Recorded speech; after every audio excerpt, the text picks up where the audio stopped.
Well, thousands of people are fleeing Ethiopia's Somali region following clashes in recent days. Spokesperson of Oromia region, Disu Arega, alleged that a special police and militia force of the Somali regional government, as well as armed soldiers from the Republic of Somalia, had carried out the killings in Oromia. Well, 18 people have been confirmed dead so far. 12 of the dead were ethnic Somalis, while the remaining 6 were Oromos. Trouble began when a special unit of police from the neighboring Somali region arrested officials from Oromia and killed them.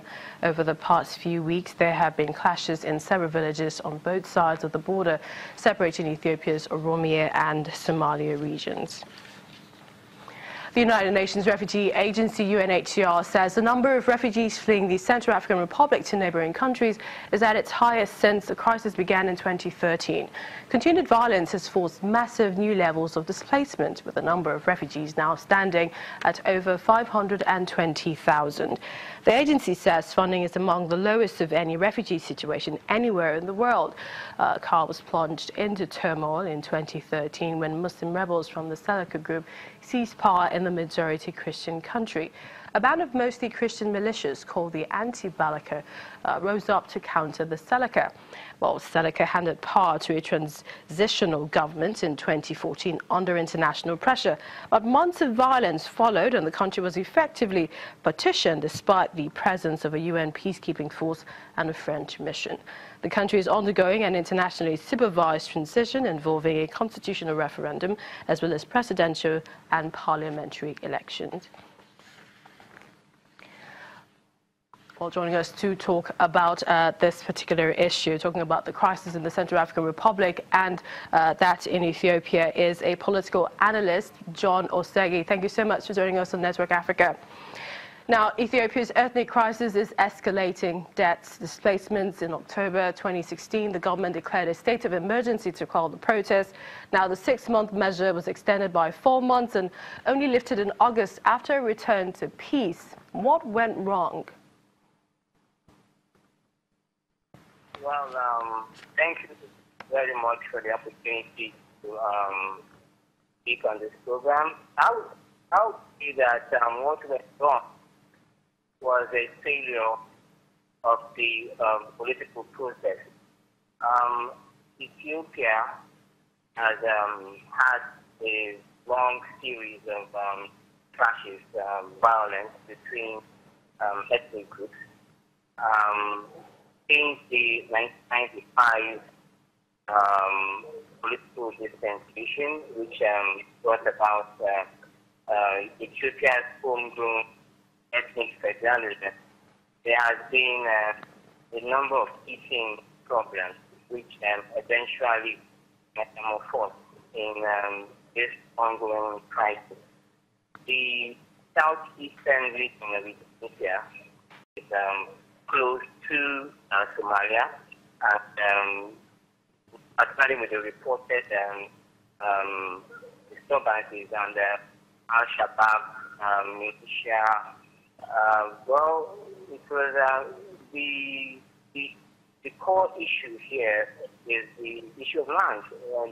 The conflict bordering on access to the scarce resource of land in southeast Ethiopia, and the food rivalries between the Oromo ethnic group and the Somali has ended up being blown out of proportion. The Oromo regional government and the Somali regional government have been trading accusations and counter-accusations, accusing each other of fostering terrorism against the government. Now, for me, I think the core issue is the inability of the Egyptian government to address the issue of access. Yes. You've just said government. It's also a similar thing we're seeing in the Central African Republic. Its highest number of people fleeing deadly violence since the country's conflict 4 years ago. Even for the international community, it is worrisome. What do you think government is doing? And perhaps I might also ask you, looking at all of these disputes, what do you think can be done? Well, what I think can be done is that the rapprochement. We should bring a politics of inclusion as against the politics of exclusion. The current crisis in Central African Republic, as well as in Ethiopia, has been born out of the politics of exclusion. In fact, in Central African Republic, they don't believe that disadvantage, and according to them, they want an access to power.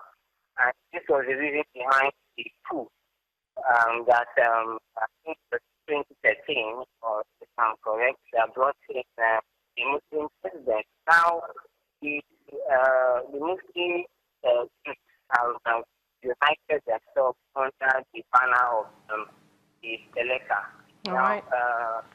And have presented the Central African problem as a crisis. No, it's not a religious crisis. As a result of the politics of exclusion that has been played out in Central African Republic. Okay, Mr. Osegi, thank you so much for joining us on Network Africa as political analyst. Thank you. Wish we had more time.